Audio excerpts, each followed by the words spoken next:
Some scars never show on the surface, but they're the ones that change you forever. This is the story of how I discovered my strength in the most painful way possible. Before I continue my story, I'd like to ask you to hit that subscribe button right now if you enjoy real stories of struggle and triumph. Also, please give this video a thumbs up and let me know in the comments where you're watching from today. Your support means the world to me and helps more people find these true stories of strength through hardship. My name is Dorothy Wilson, and I'm 82 years old now. Back in 1954, when I was just 21, I thought I had everything figured out. I was the oldest of 3 daughters in a respectable middle-class family from Springfield, Massachusetts. My father worked at the local paper mill, and my mother kept our home immaculate while raising us girls to be proper ladies. I still remember the smell of her lavender perfume mixing with the scent of apple pie cooling on the windowsill every Sunday. I met Richard at a church social when I was 19. He had just returned from serving in Korea, tall and handsome in his uniform with that confident smile that made all the girls swoon. But he chose me.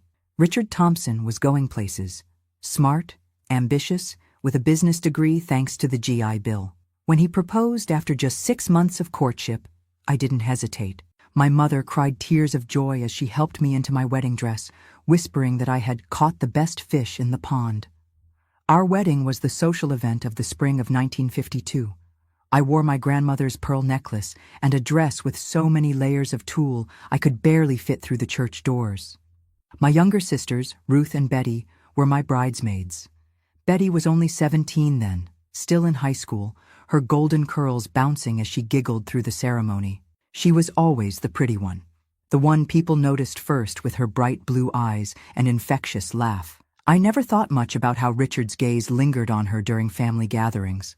I was too busy being the perfect wife. We moved into a little starter home in the new development on the edge of town. Richard got a position at Morris Manufacturing, and I kept our home just like my mother had taught me. I ironed his shirts with perfect creases, prepared his favorite pot roast every Thursday, and never complained when he came home late from business meetings. By 1957, we had 2 beautiful children, David and Linda, and had moved to a larger house in the better part of town. Richard was climbing the corporate ladder faster than anyone expected, becoming the youngest department manager in company history. From the outside, we were the American dream come to life. Our Christmas card photos showed a handsome husband, a smiling wife in a perfectly pressed dress, and 2 golden-haired children posed in front of our brick colonial home. We joined the country club in 1960, and Richard golfed with the company executives every Saturday while I attended ladies' luncheons and charity committee meetings. I was living the life my mother had prepared me for. At least, that's what I thought. Betty never married. She went to secretarial school and moved into an apartment downtown.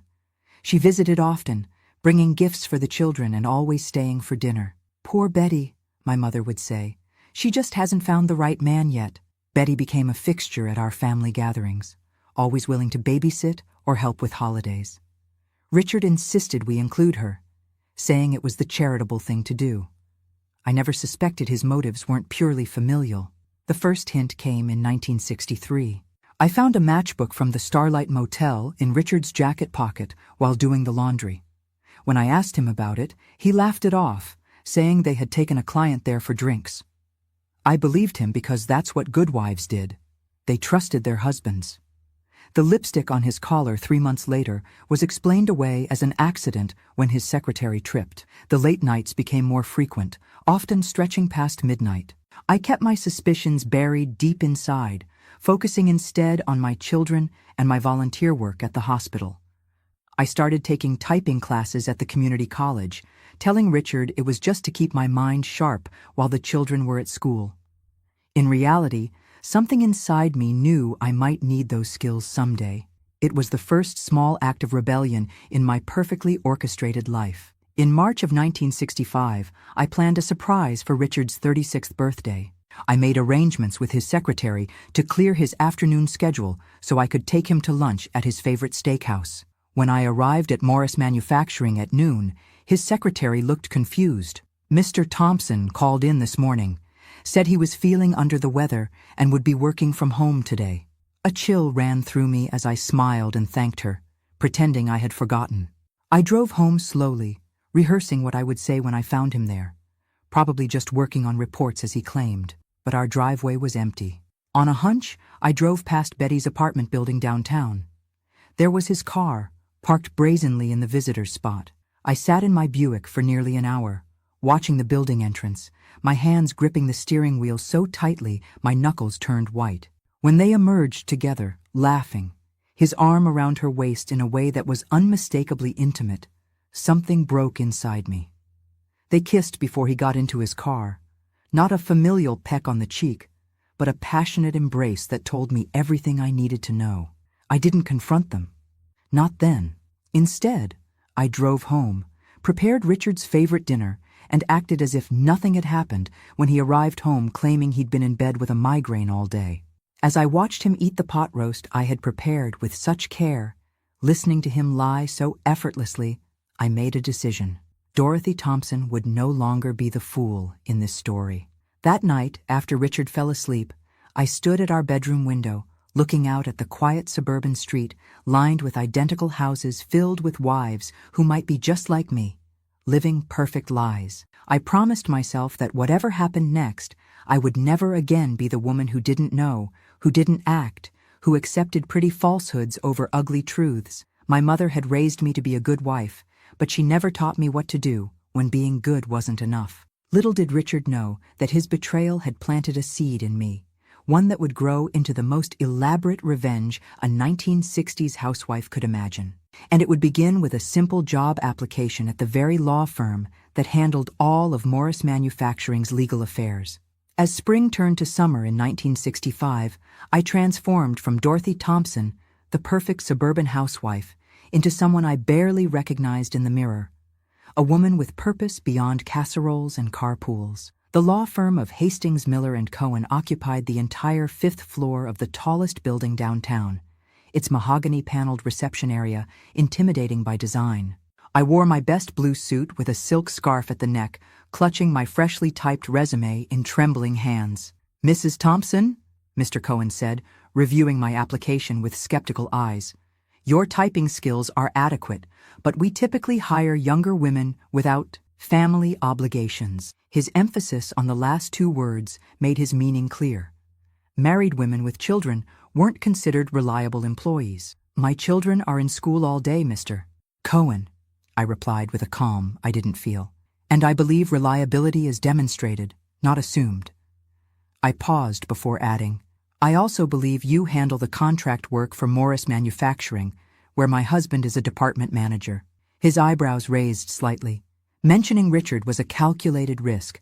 I knew the partners valued their corporate connections. "We might have a position in our filing department," he offered. 3 days a week, minimum wage. It wasn't the secretarial position I'd applied for, but it was a foot in the door. "When can I start?" I asked, already formulating the lie I'd tell Richard about joining a new charity committee. That first day in the filing room felt like stepping into another world, surrounded by towering cabinets filled with manila folders, breathing in the scent of paper and ink instead of floor wax and pot roast. I felt strangely liberated. Mrs. Grayson, a widow in her 60s who supervised the filing department, regarded me with suspicion. "Why would a woman like you want this job?" she asked bluntly during our lunch break in the employee kitchenette. "Your husband's a big shot at Morris, isn't he? I've seen him when he comes for meetings with the partners." I considered my answer carefully.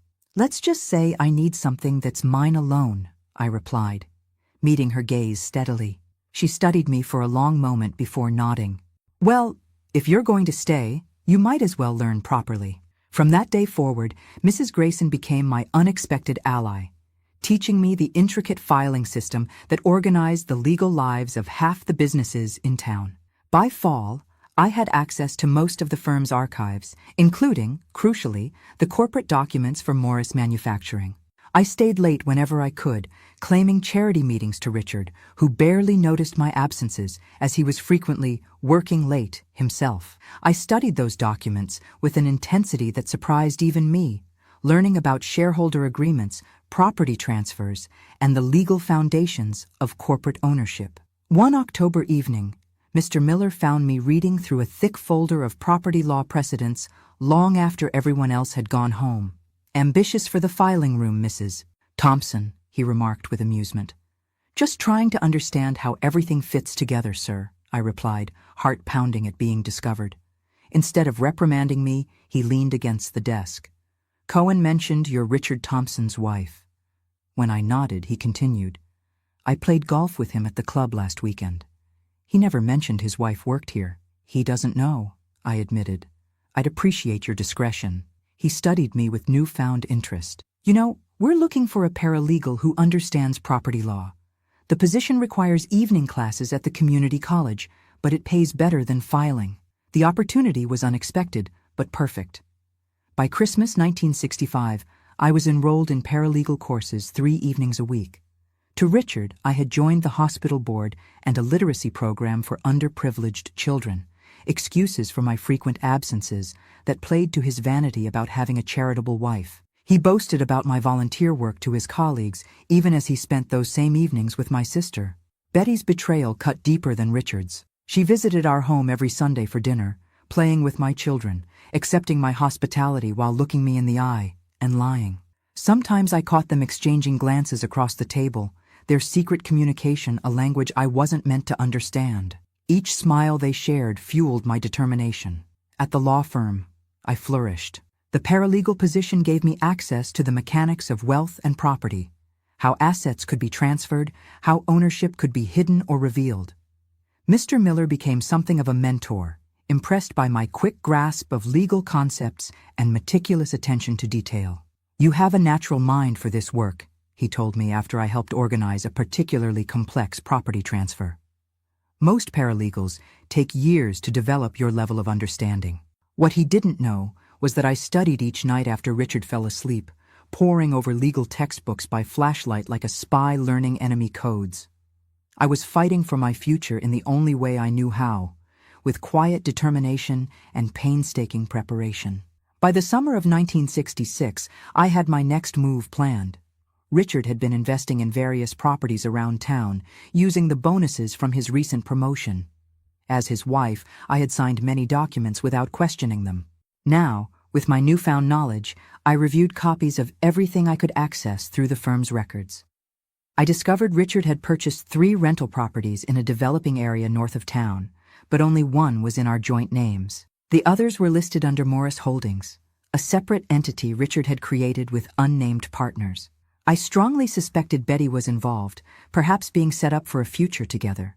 In August, Richard announced he needed to attend a week-long conference in Chicago. It's an important opportunity, he explained, not meeting my eyes. The vice president position is opening up next year, and this will put me in consideration. I smiled and promised to manage everything at home. The moment his flight departed, I drove to Betty's apartment and used the spare key she'd given us for emergencies to let myself in. The evidence was everywhere. Richard's favorite scotch on her bar cart, his monogrammed cufflinks on her dresser, photographs of them together hidden in her nightstand drawer. One showed them at the Starlight Motel, dated 3 years earlier. The betrayal had been going on far longer than I'd imagined. I didn't take anything or leave any sign of my visit. Instead, I drove to the county records office and requested copies of all documents related to Morris Holdings. The clerk, a woman about my age named Judith, looked apologetic. Those records require a court order or owner's consent to access, she explained. I leaned closer. Judith, my husband created that company, possibly with my sister, while they've been having an affair for years. I have 2 children to protect. It was the first time I'd spoken the truth aloud to anyone. Her expression shifted. The records room closes at 5, she said quietly. I take my break at 4:30. The M section is 3rd shelf from the bottom, row 14. That afternoon changed everything. Morris Holdings wasn't just for rental properties. It was where Richard had been channeling significant portions of his income, presumably to build a life with Betty that didn't include me. But he had made one critical mistake.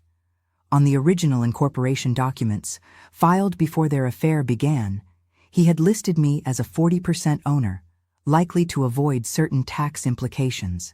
Armed with this knowledge, I made an appointment with Mr. Miller, not as an employee, but as a client. When I showed him what I'd found, he whistled softly. Dorothy, are you sure you want to pursue this? He asked. These matters often get messy, especially with family involved. I've been living in mess for years without knowing it, I replied. I'd rather face it consciously now. Throughout fall and winter of 1966, I worked with Mr. Miller to methodically document everything. We traced money movements, property acquisitions, and evidence of the affair. Meanwhile, at home, I maintained the perfect facade, hosting Richard's business associates for dinner, attending company functions on his arm, and even inviting Betty for holidays. By early 1967, Richard was on the verge of his vice president promotion, completely unaware that his wife now understood every aspect of his financial life, and had begun strategically rearranging it.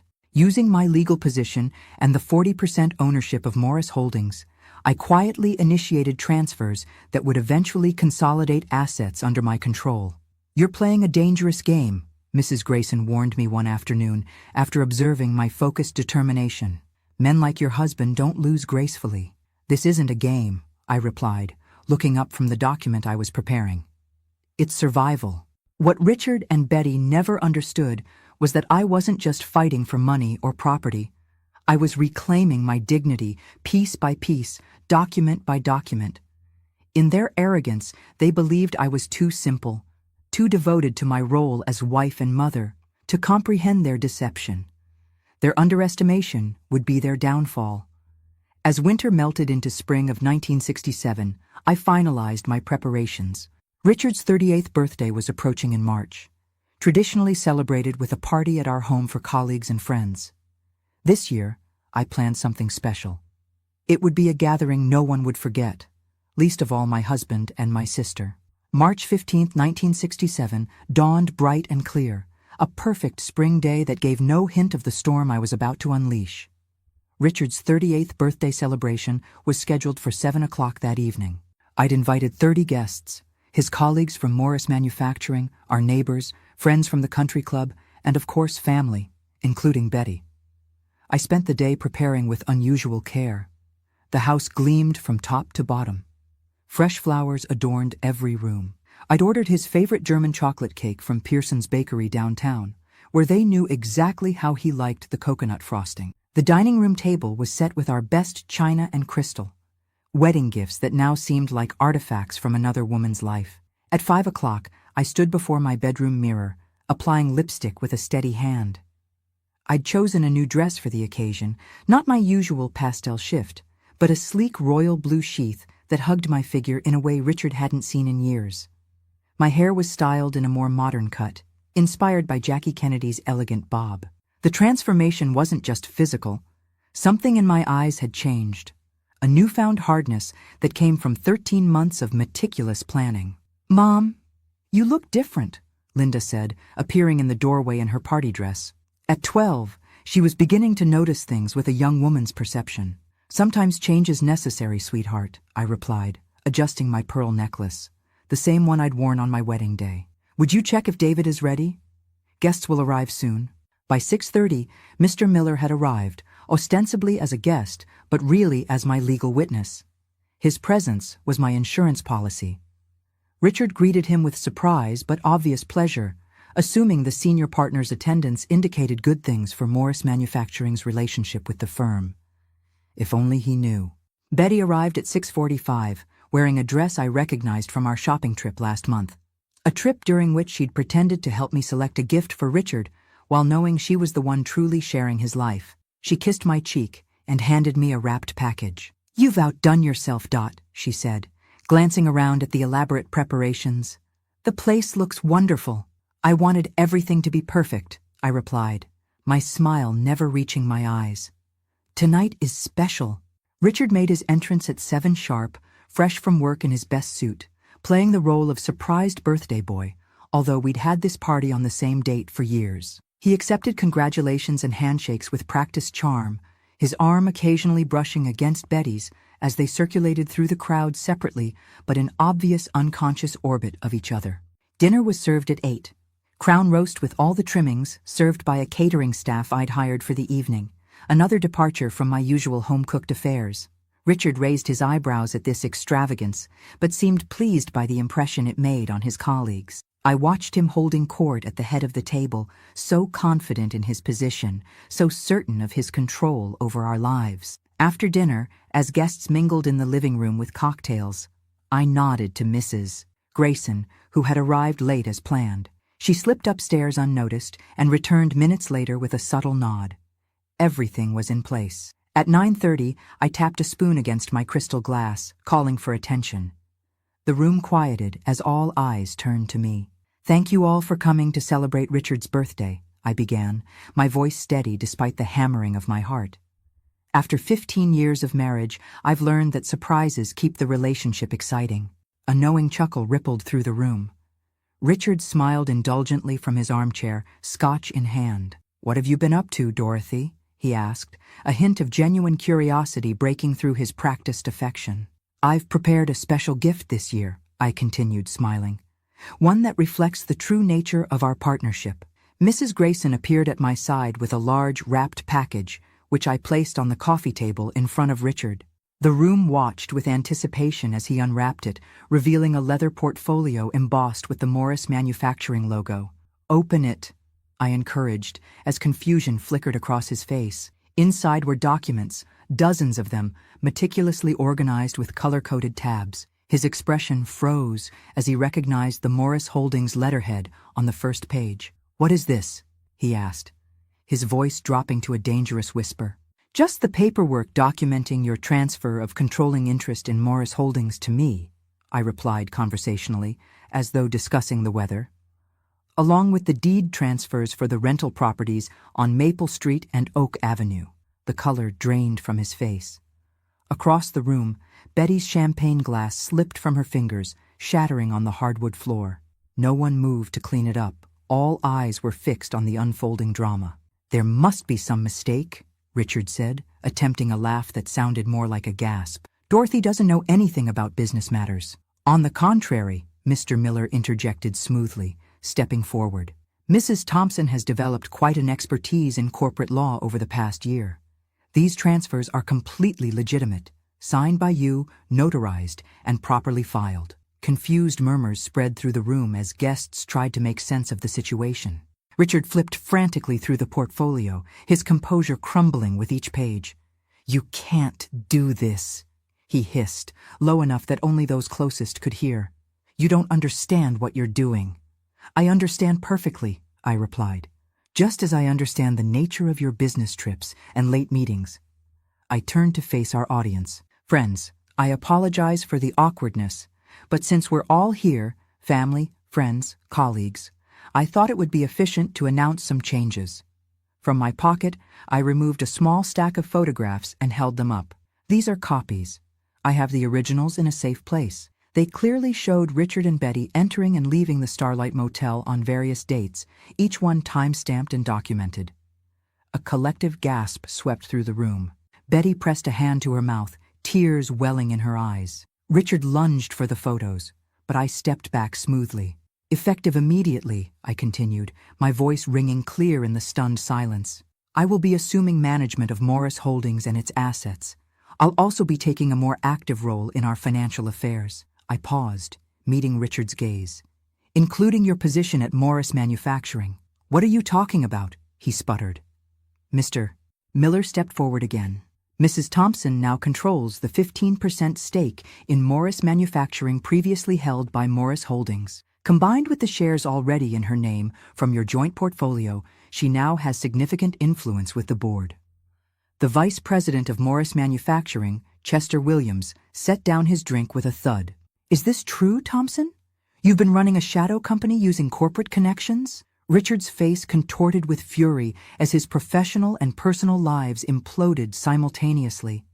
He turned to Betty in desperation, but she was already backing toward the door, her mascara streaming down her cheeks. "Dorothy, please," Richard said, his voice dropping to a pleading whisper. "We can discuss this privately. Whatever you want, what I want," I interrupted calmly, "is already in this portfolio, signed, sealed, and delivered." Mrs. Grayson appeared with a birthday cake ablaze with candles, setting it before Richard with grim satisfaction. "Make a wish, Mr. Thompson," she said. "I believe you'll need it." One by one, guests began making awkward excuses to leave. Richard's colleagues avoided eye contact, already distancing themselves from his downfall. Betty slipped out without saying goodbye, not even to me, her sister, whose life she had helped unravel thread by thread. Within 30 minutes, only Richard, the children, who had been upstairs until the cake, Mr. Miller, Mrs. Grayson, and I remained. David and Linda sensed the tension but didn't understand its source. "Can we eat cake now?" David asked, oblivious to the adult drama. "Of course, sweetheart," I replied, cutting him a generous slice. "It's still a birthday after all." Richard watched numbly as his children enjoyed their cake, the reality of his situation sinking in. When they'd finished and gone back upstairs, he finally spoke. "What happens now?" he asked, all pretense gone. "Now," I said, sitting across from him, "we discuss terms. You can fight me and lose everything, including your reputation and career, or you can accept the new arrangement. Which is, we maintain appearances. You keep your job, for now, but with oversight from me. We live as a family while the children are at home. Your relationship with Betty ends today." I leaned forward. "In return, I don't share those photos with the board of directors or file for a very public divorce citing adultery." His hands shook as he closed the portfolio. "You've thought of everything." "I had excellent motivation," I replied, "and plenty of time while you were with my sister." After Mr. Miller and Mrs. Grayson departed, Richard and I sat in silence amid the debris of the party. Dirty glasses, half-eaten cake, and the shattered remains of the life we'd pretended to have. "I never thought you were capable of this," he finally said, a mix of fear and reluctant admiration in his voice. "That was your mistake," I replied, standing to begin clearing the table. One of many. That night, Richard slept in the guest room. I lay awake in our bed, neither triumphant nor devastated, just resolute. The road ahead would be difficult, navigating a marriage that was now more business arrangement than relationship, protecting my children from the full ugly truth, and rebuilding my life on my own terms. But for the first time since finding Richard's car outside Betty's apartment, I felt something like peace. Not because I had won, there were no winners in this sad story, but because I had refused to be a silent victim. The 1950s housewife I'd been raised to be had transformed into something else entirely. A woman who would never again mistake submission for virtue or silence for strength. As dawn broke on March 16, 1967, Dorothy Thompson, dutiful wife, betrayed sister, underestimated woman, ceased to exist. In her place stood Dorothy Wilson Thompson, architect of her own destiny and captain of a ship she'd wrested from treacherous hands. The journey wasn't over, but at least now I was the one charting the course. The morning after Richard's birthday, our home felt like a battlefield gone silent. Breakfast was a wordless affair, Richard avoiding my eyes, the children sensing tension but unable to name it. When he left for work, his kiss on my cheek was mechanical, a performance for the children rather than a gesture of affection. As the front door closed behind him, I allowed myself one moment of doubt. Had I gone too far? The answer came swiftly as I remembered Betty's tearful escape from the party. No, I had only just begun. That spring unfolded differently than any in my married life. Richard maintained a cool distance, coming home exactly at 6, making appropriate small talk at dinner, and retreating to the guest room which had officially become Dad's study in our family fiction. The children accepted this explanation without question, having grown accustomed to their father's emotional absence long before his physical one. Betty left town without a goodbye. Her apartment was emptied overnight, and a forwarding address filed with the post office led to Seattle, as far from Massachusetts as she could reasonably go. My mother called, confused by Betty's sudden departure. "She said it was a job opportunity," Mom explained, her voice tinny through the telephone line. "But it all happened so fast. Did you two have a falling out?" "Something like that," I replied, unwilling to shatter my mother's world with the truth. She was 72 now. Some burdens were mine alone to carry. At Morris Manufacturing, Richard's position became increasingly precarious. Chester Williams, the vice president who had attended the birthday party, called me to his office in late April, an unprecedented move that sent ripples through the company gossip mill. "Mrs. Thompson," he greeted me, rising from behind his imposing desk. "Thank you for coming." Mr. Williams, I replied, taking the offered seat with the confident posture I'd practiced in my mirror. I appreciate your discretion in this matter. He studied me with new respect, so different from the condescending pats on the arm I'd received at company Christmas parties over the years. I'll be direct.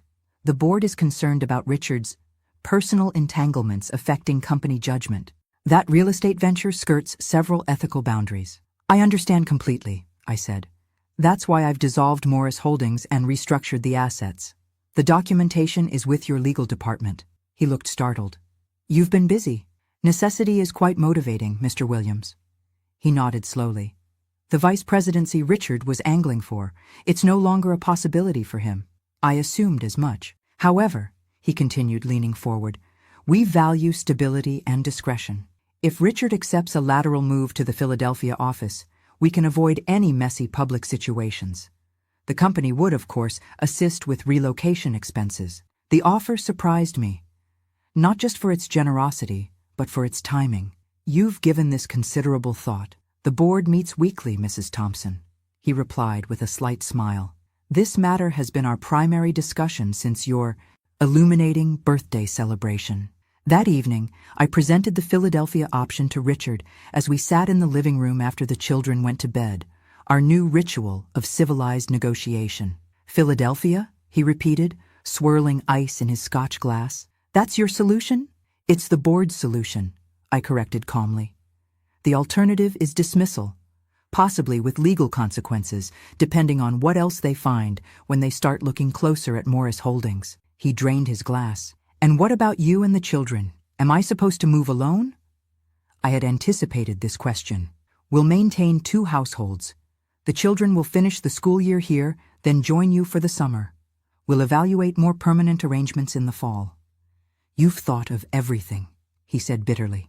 Not everything, I replied. Just the next necessary steps. Richard accepted the Philadelphia transfer, presenting it to friends and family as a significant career opportunity.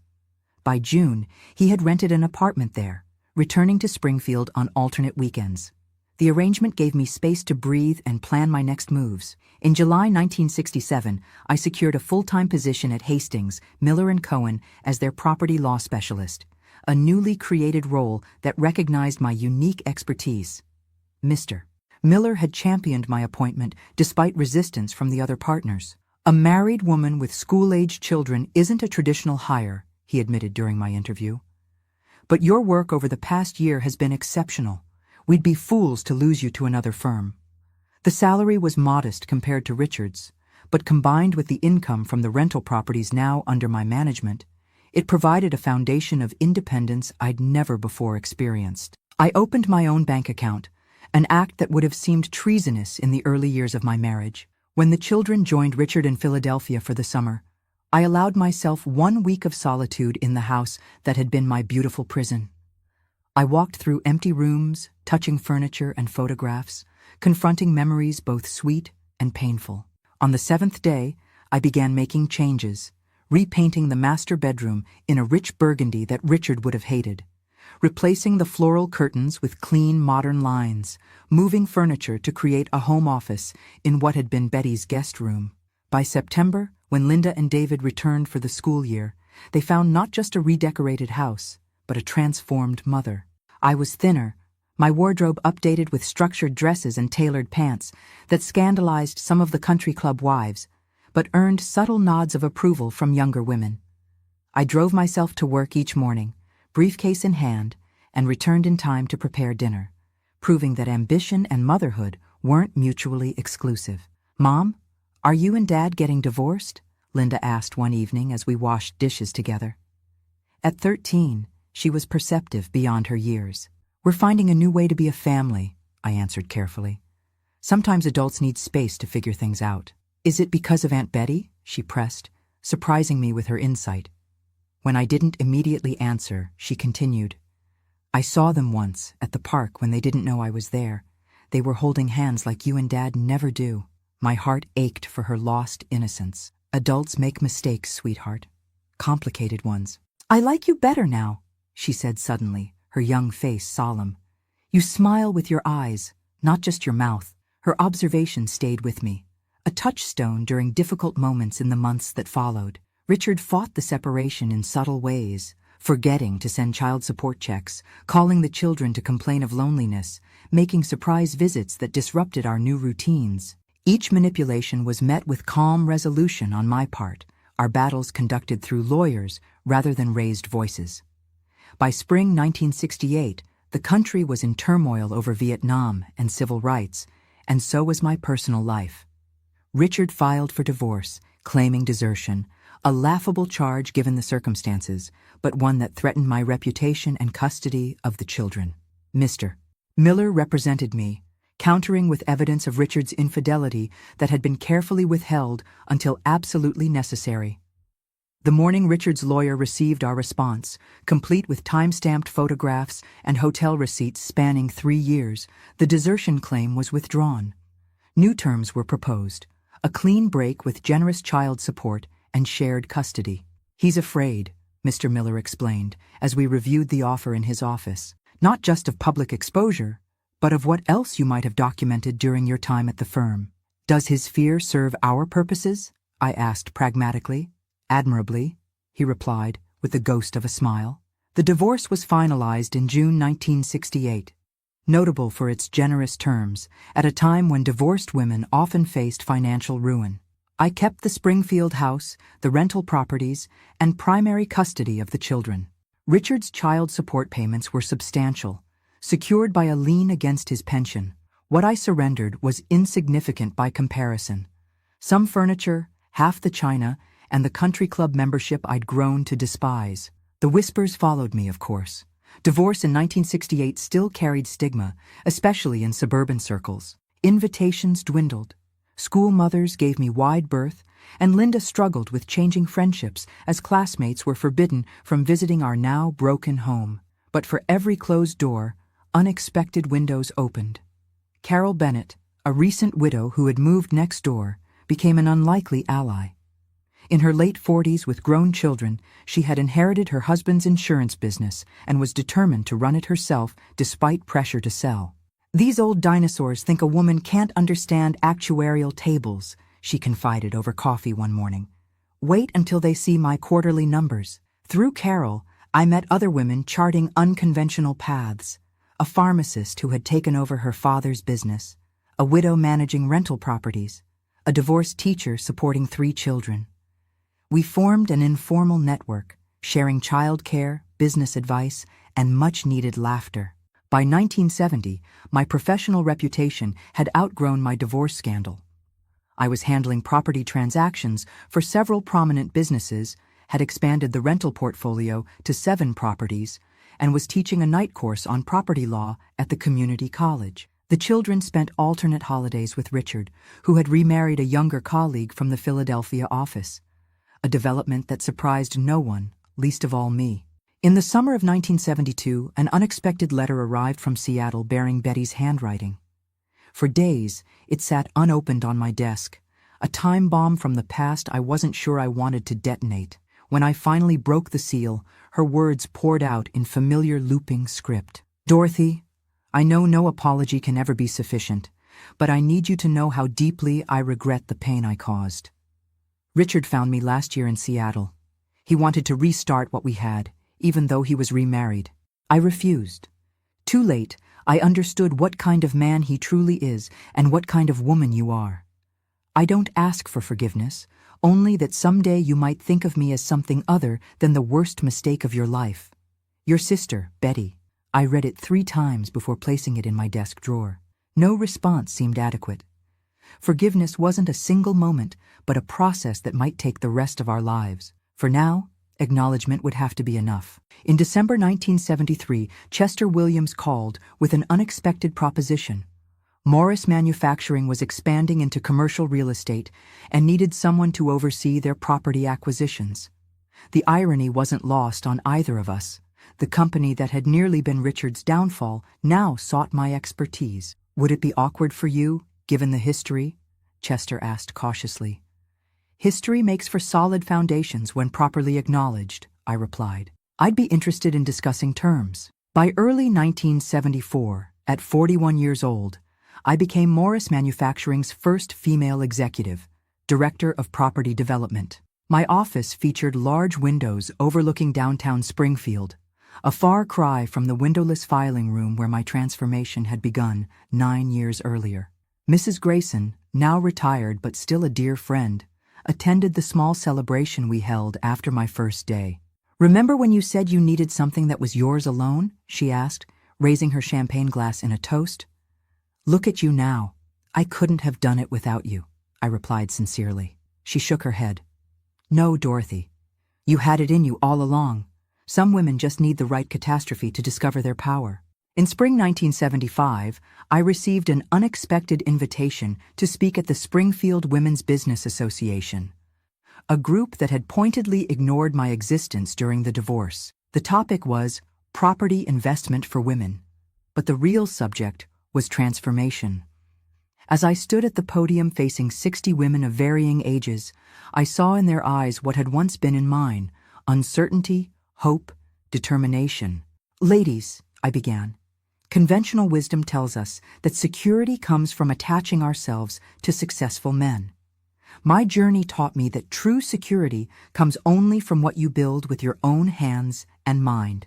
For the next hour, I shared practical advice on property law and investment strategies, but beneath the technical information ran a more profound message. Catastrophe can become catalyst if you refuse to be defined by what's been done to you. Afterward, a young woman approached me, clutching a notebook filled with careful notes. "Mrs. Thompson, do you think it's really possible for someone like me to do what you've done?" I studied her eager face, seeing echoes of my younger self. "What's your name?" "Margaret," she replied. "Margaret Chen." "Margaret, the world is changing faster than most people realize," I told her. "The question isn't whether it's possible, but whether you're prepared to persist when others say it isn't." She straightened her shoulders slightly. "I believe I am." "Then yes," I said, smiling fully. "It's not only possible, it's inevitable." That night, alone in the home I had reclaimed and remade, I sat at my desk and finally penned a brief reply to Betty's letter from 3 years earlier. "The past has shaped us both. Perhaps someday we can speak of the future instead. Dorothy." The journey from betrayed wife to independent woman hadn't been straight or simple. There were still moments when grief ambushed me, when the children struggled with their divided family, when professional doors remained closed despite my qualifications. But at 42, I had built something no one could take away. Not a husband, not a sister, not even time itself. The unshakable knowledge of my own capacity to rise from ashes. As Dorothy Wilson, at 82, looking back on those transformative years, I can tell you this: sometimes the greatest act of love is the one you finally give yourself. Permission to become the woman you were always meant to be. If my story touched your heart today, please hit that subscribe button and give this video a thumbs up. Your support helps share these real-life journeys with others who might need to hear them. I'd love to know what you thought of my story. Did it resonate with you? Leave a comment below telling me what part of my journey meant something to you. Remember, it's never too late to rewrite your own story.